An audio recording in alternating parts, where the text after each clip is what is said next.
जितना यह संसारी प्राणी विषय भोगों की मांग करता चला जाता है, राहत उसको मिलती नहीं और की चाह निरंतर बढ़ती रहती है। और उस चाय में सामान्य नहीं, बड़े बड़े लोग भी धंसते चले जाते हैं उस जीवन रूपी खाई में। बड़े बड़े लोग कौन? महापुरुष। अपना तो अभी कोई महापुरुषों में नहीं है। ऐसे महापुरुष जो 3 खंड के अधिपति होते हैं, नारायण और पिति नारायण। उस जीवन विषय भोगों की खाई में ऐसे धंसते चले जाते हैं कि कहाँ पहुँचते हैं आप सब लोगों को पता है। और नारायण पिति नारायण से और ऊपर चक्रवर्ती 6 खंड के अधिपति होते हैं।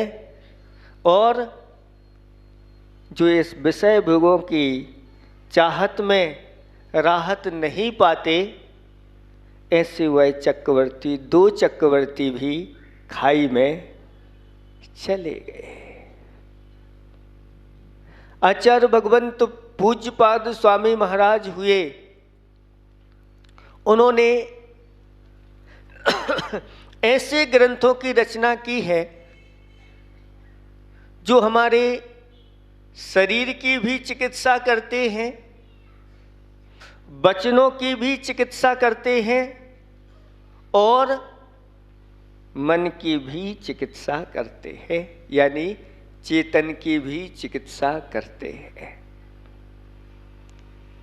ऐसे वह पूज्यपाद स्वामी महाराज हुए हैं जिन्होंने आयुर्वेद ग्रंथ की रचना की। शरीर चिकित्सा के लिए, वचनों की चिकित्सा के लिए उन्होंने जैनेन्द्र व्याकरण ग्रंथों की रचना की है। और मन की, चेतन की चिकित्सा के लिए उन्होंने इष्टोपदेश और समाधि तंत्र जैसे ग्रंथों की रचना की है। उसमें एक श्लोक आता है, आयुर्वृद्धि क्षयोत्कर्ष हेतुम कालस्य निर्गमम वांछिता धनिनामिष्टम जीवितात सुतराम धनम। आयु वृद्धि क्षयोत्कर्ष हेतुम कालस्य निर्गमम। काल व्यतीत होने में 2 चीजें कारण हैं। आयु की तो क्या हो रहा है, पिति समय। जब से आपने इस पृथ्वी पर जन्म लिया है तभी से आपके आयु के निषेक खिल रहे हैं कि नहीं। जब हम सब गर्भ में आए थे और जन्म कब हुआ, कितने माह बाद? 9 माह। तो 9 माह की आयु तो वो चली ही गई। और जब जन्म हुआ तो प्रति समय ये आयु कर्म के निषेक खिलते चले जा रहे हैं।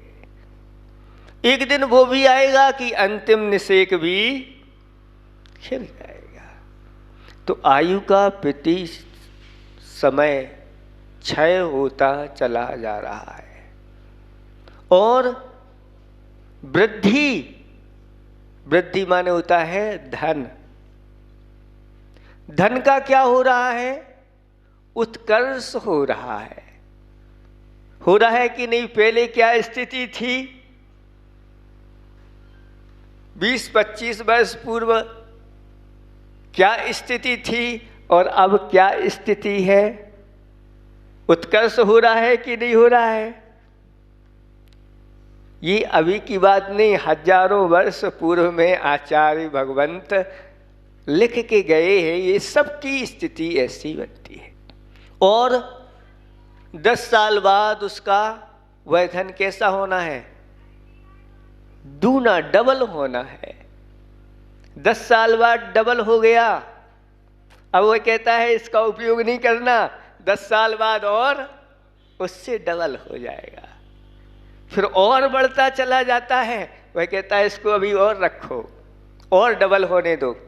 इधर धन डबल होता जा रहा है और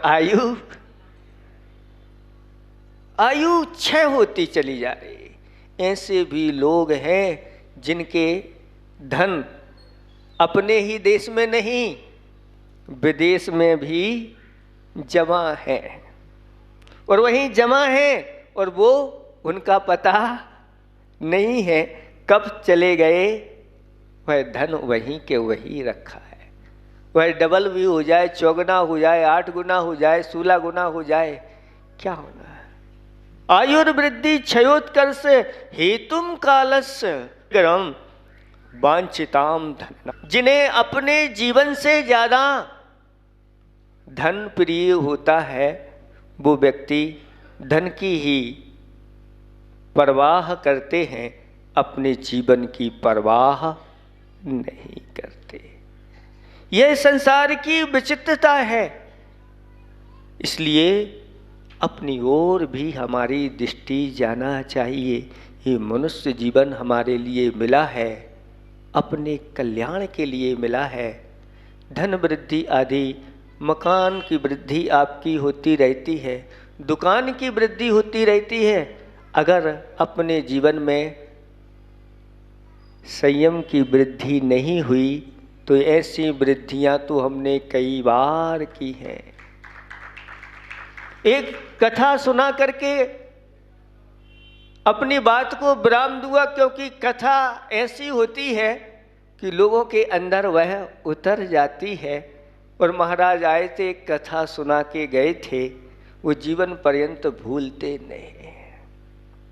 ऐसी उज्जैनी नगरी आपने सुनी है, ये बहुत प्राचीन नगरी है, प्रसिद्ध नगरी है।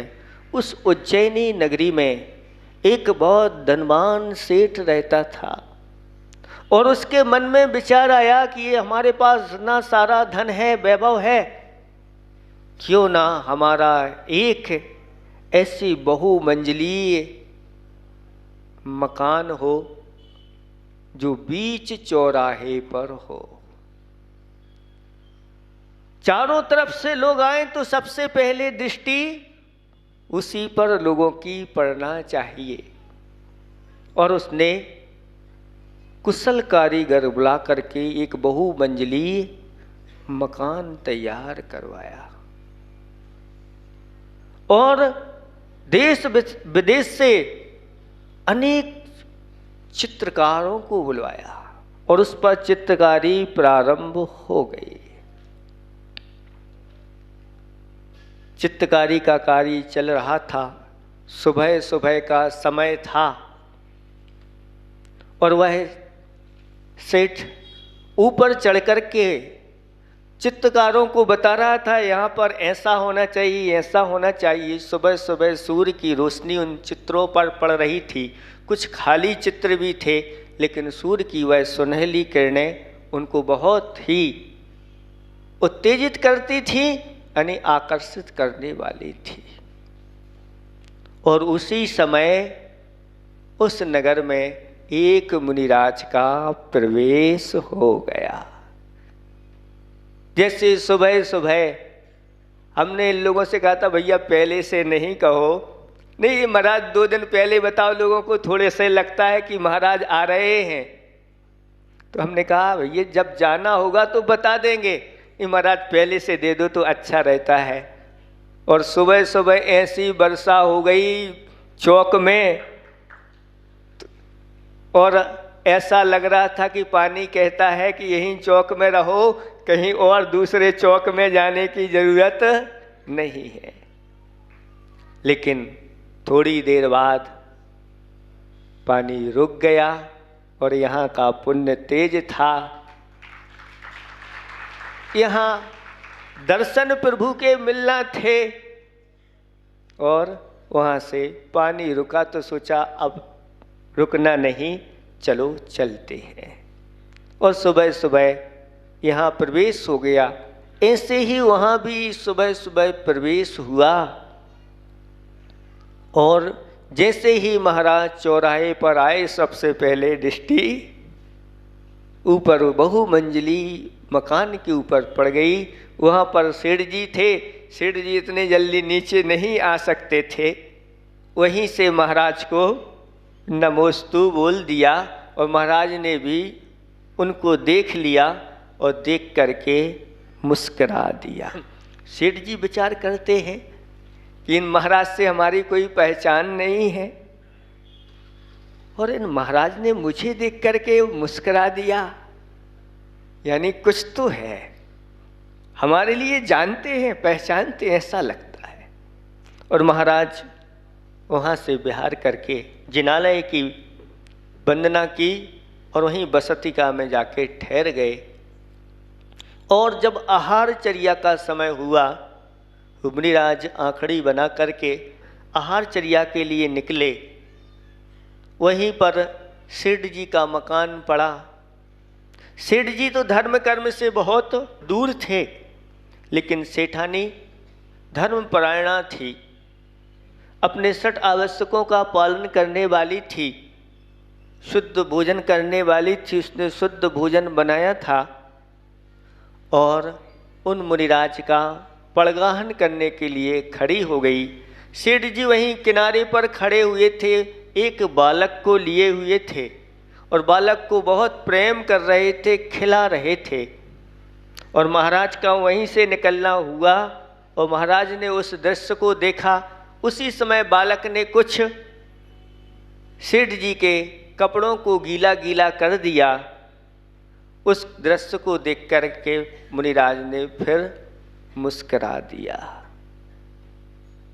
और महाराज आगे जाकर के सेठानी के पास जाकर के उनका पड़गाहन हो गया। आहारचर्या हो गई। आहारचर्या के बाद पुनः महाराज अपनी बसतिका में पहुँचे।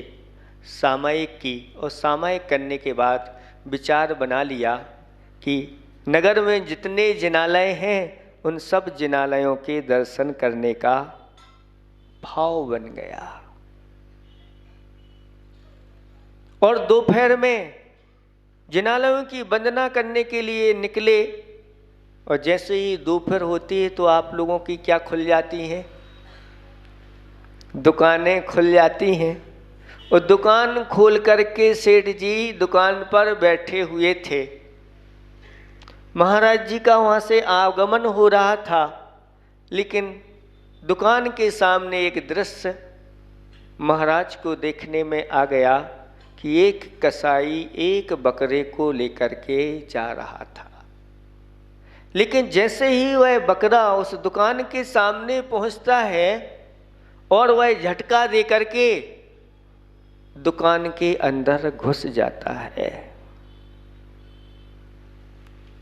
सेठ जी उस बकरे को भगाना चाह रहे हैं, लेकिन वह भाग नहीं रहा है। कसाई कहता है, सेठ जी ये बकरा आपके पास ही रहना चाहता है, हो सकता है कोई ना कोई पूर्व संबंध हो आपका, ये यहाँ से जाना नहीं चाहता, मैं भी इसको पकड़ के कर रहा हूँ। आप ऐसा करो, इस बकरे की कीमत दे दो और अपने पास रख लो। सेठ जी कहते हैं, ये बकरा कैसे नहीं जाता, मैं देखता हूँ। और एक डंडा उठाया और उस बकरे को 2-4 मार दिए। बकरा मैं करता हुआ बाहर निकला। वहीं से मुनिराज ने इस दृश्य को देखा। उस दृश्य को देख करके मुनिराज ने फिर मुस्करा दिया। एक बार नहीं, 2 बार नहीं, अब 3 बार हो गया। तो वह विचार करता है कि महाराज फिर मुस्कुराए हैं, कुछ ना कुछ इसमें रहस्य है और अब मुझे इस रहस्य को महाराज से जान लेना चाहिए। वह दुकान छोड़ करके महाराज के पीछे पीछे हो गया। महाराज एक जिनालय में जाते हैं और जिनालय में जाकर के भगवान के दर्शन करते हैं और वहीं पर बैठ जाते हैं। वहाँ पर भक्त श्रद्धालु महाराज के पास आकर के बैठ जाते हैं और महाराज का धर्म उपदेश होता है। और महाराज भी अपने धर्म उपदेश में यही कह रहे हैं, आयुर्वेदी क्षयोत्कर से हेतुम कालस्य निर्गमम वांछिता धननामिष्टम जीवितात सुतराम धनम। जीवन से ज़्यादा धन अच्छा लगता है धनवानों के लिए, इसलिए आचार्य भगवत ने इसका पद्यानुवाद किया और उन्होंने अंत में लिखा धन्यवाद धनवानों को। उन्होंने अपने पद्यानुवाद में लिखा कि धन्यवाद धनवानों को जिन्हें अपने जीवन से भी ज्यादा धन प्रिय है। और उपदेश के बाद वह सेठ जी कहते हैं, महाराज मैं आपसे कुछ पूछना चाहता हूँ। महाराज तो सब जान रहे थे कि ये सब होना है, हाँ पूछिए क्या पूछना चाहते हैं। महाराज जब सुबह सुबह आप आए थे और मुझे आपने देखा और देख करके आप मुस्कुराए क्यों? हमारी आपकी कोई पहचान नहीं है, पहली बार आपके हमने दर्शन किए हैं। तब महाराज कहते हैं, मैं इसलिए मुस्कुराया हूँ कि ये जो आपका बहुमंजिली मकान बना हुआ है ये आपके सामने सामने पूरा नहीं हो पाएगा। महाराज क्या कह रहे हैं आप? हाँ मैं कह रहा हूँ 7 दिन बाद तुम्हारी मृत्यु होने वाली है। महाराज अवधि ज्ञानी थे, उन्होंने अवधि ज्ञान से तुरंत पलक झपकते ही जान लिया ये सब यहीं पर पड़ा रह जाएगा और तुम्हारी 7 दिन बाद मृत्यु हो जाएगी। संसारी प्राणी अनादिकाल से यही तो करता आया है। एक मकान के बाद एक में संतुष्टि नहीं होती, दूसरा चाहिए। उसकी तो भावना होती कि जितनी कॉलोनी है भोपाल की सब कॉलोनी में मेरी एक एक इस प्रकार की, कहीं भी मैं उतरूं बस जाके उसी बात। ऐसे ही दुकान की भी रहती है कि बड़े बड़े मार्केट बने हैं वहां मेरी दुकान हो। इसी में ही अपना पूरा जीवन व्यतीत हो जाता है। साथ साथ में बच्चे आदि भी होते हैं, बच्चों के भी बच्चे होते चले जाते हैं और जीवन कब व्यतीत हो जाता है पता नहीं चलता।